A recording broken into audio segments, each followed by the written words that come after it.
안녕하십니까. 이번 저널 미팅을 맡게 된 석박 통합과정 이승호입니다. 제가 발표할 논문은 Improving Locomotor Performance with Motor Imagery and TDCS in Young Adults로 해당 연구는 MI, 행동 관찰, 그리고 TDCS를 결합해서 건강한 성인의 보행 학습과 신경 가소성 증진 효과를 검증한 연구입니다. 해당 논문은 Scientific Reports라는 저널에 기재가 되었고, 해당 저널은 임팩트 팩터 3.8, Multidisciplinary Science 분야에서 Q1에 해당하는 저널입니다. 인트로입니다. 운동 기능 저하는 단순히 근육 문제만이 아니라 뇌의 전두엽 회로 기능 저하와도 밀접하게 관련이 있습니다. 특히 부상, 수술 후 비활동, 노화는 전전두엽과 프리모터 코텍스의 기능을 약화시켜 움직임의 계획이나 조정이 어려워질 수 있습니다. 이때 뇌는 부족한 기능을 보상하기 위해 다른 영역을 과도하게 동원하게 되는데, 쉽고 단순한 과제에서는 과활성화, 그리고 오히려 복잡한 과제에서는 충분한 활성화가 이루어지지 않는 문제가 나타날 수 있습니다. 따라서 재활에서는 이러한 전두엽 회로를 적절히 활성화하고 신경 가소성을 유도해 운동 기능과 인지 조절 능력을 회복시키는 것이 중요한 목표입니다. 운동 재활에서 운동 학습을 빠르고 효과적으로 촉진하는 것도 중요한 핵심입니다. 이를 위해 흔히 복잡한 보행이나 장애물 회피 과제가 사용되는데, 이런 활동은 전두엽 활성화를 유도해 운동 계획과 실행 능력을 향상시키는 데 도움이 됩니다. 하지만 이러한 신체 기반 치료만으로는 뇌의 특정 회로를 정확하게 자극하거나 활성화 강도를 세밀하게 조절하기 어려운 한계가 있습니다. 이런 점을 보완할 수 있는 방법으로 모터 이미저리가 주목받고 있는데, MI는 실제로 움직이지 않아도 뇌의 운동 영역을 자극해 실제 운동과 유사한 신경 활성화와 가소성 변화를 이끌어낼 수 있습니다. 또한 행동 관찰인 AO를 병행하면 다른 사람의 움직임을 보면서 거울 뉴런 시스템이 활성화되고, 이를 통해 MI의 생생함이 높아져 학습 효과를 더욱 증진시킬 수 있습니다. 여기에 TDCS를 추가하면 이러한 효과를 더욱 강화할 수 있습니다.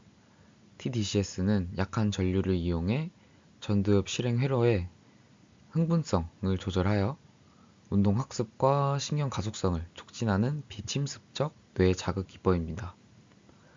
특히 MI의 TDCS를 병행할 경우 단독으로 MI만 했을 때보다 더 넓고 강력한 신경회로 활성화가 가능해져 인지 훈련이나 재활 프로그램의 효과를 극대화할 수 있을 것으로 기대되고 있습니다.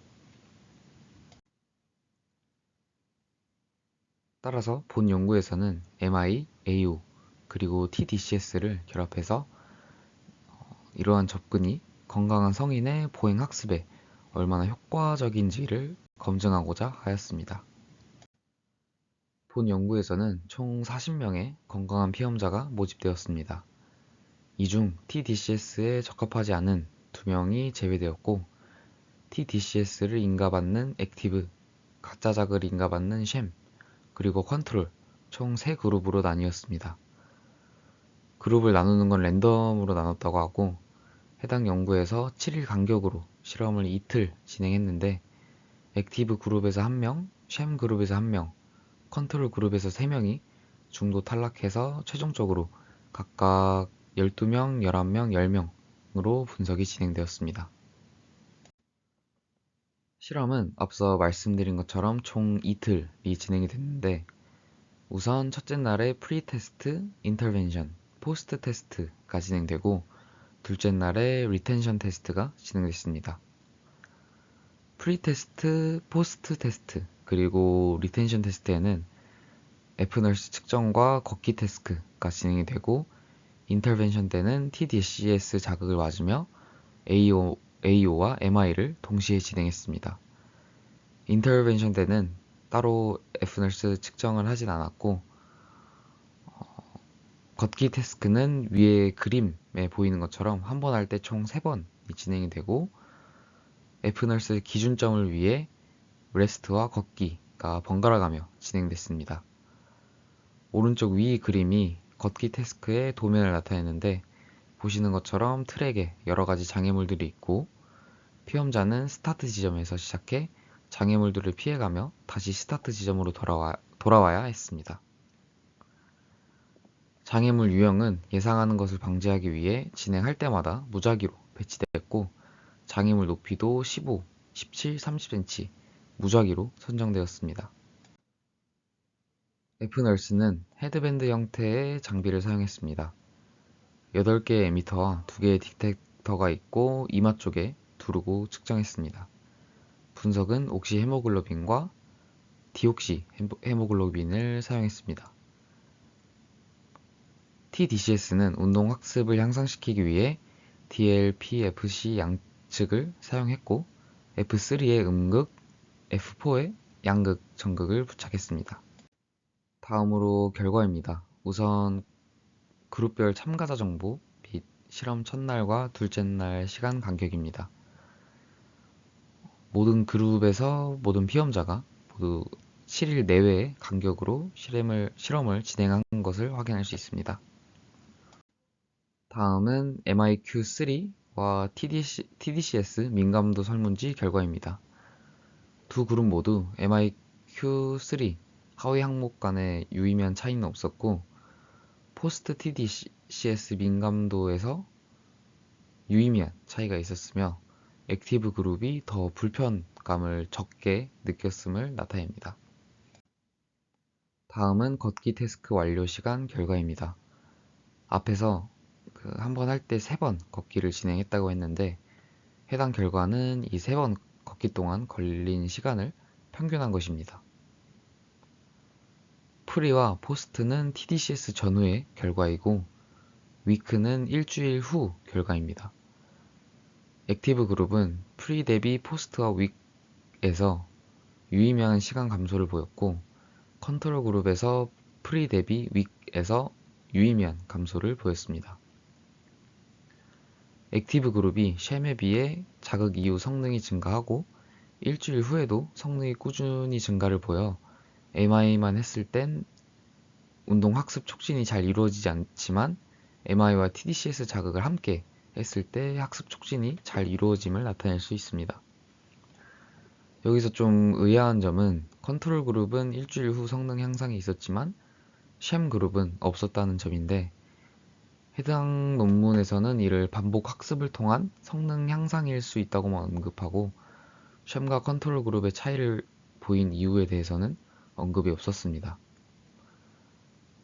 제가 생각하기로는 앞선 TDCS 민감도 결과에서 쉔이 액티브보다 더 불편함을 보였다고 결과가 나왔는데, 아마 이런 불편함이 운동 학습을 방해할 수 있지 않았을까 생각이 들지만, 해당 부분은 추가적인 연구가 필요할 것 같습니다.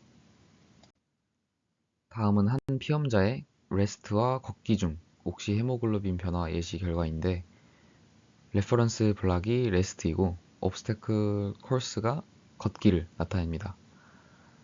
보시다시피 휴식 중엔 옥시 헤모글로빈 변화량이 거의 0에 가깝지만 0에 수렴하지만 걷기를 수행할 때 농도가 증가하며 전두엽 영역의 산소 요구량이 증가했음을 알 수 있습니다. 다음은 프리, 포스트, 윅 테스트별 휴식 대비 옥시 헤모글로빈 변화량 결과입니다. 그룹 간의 옥시 헤모글로빈 농도 변화량에는 차이가 없지만, 프리 대비 포스트에서의 옥시 헤모글로빈 농도 변화량 감소치에서 액티브 그룹이 두 그룹 대비 감소량이 유의미하게 많은 것으로 나타났습니다. 옥시 헤모글로빈 감소는 종종 신경 자원의 사용 효율이 높아질 때 나타난다고 하고, 따라서 TDCS가 MI의 효과를 강화하며 신경 가소성을 촉진해 전두엽 회로에 부담을 줄였다고 본 논문은 해석하고 있습니다. 마지막으로 결론입니다. 해당 연구는 MI와 AO의 TDCS를 병행하면 건강한 성인의 복잡한 수행 능력을 효과적으로 향상시킬 수 있는지 조사해 보았고, 모두 병행했을 때 성능 향상과 이 향상의 유지력이 가장 뚜렷하게 나타나는 것을 발견했습니다. 옥시 헤모글로빈 감소를 통해 전두엽 회로의 신경 자원 사용 효율성이 증가한 것을 발견했고, 이는 신경 가소성 증진을 나타낼 수 있습니다. 본 연구는 비침습적 뇌 자극과 MI 훈련을 결합한 재활 중재의 가능성을 제시했고, 향후 임상적 확장 연구가 필요하다고 합니다. 해당 연구에서 좀 아쉬웠던 부분은 액티브 그룹의 효과를 발견한 것은 좋았으나 쉔과 컨트롤의 차이를 잘 설명하지 못해서 조금 아쉬웠던 것 같습니다.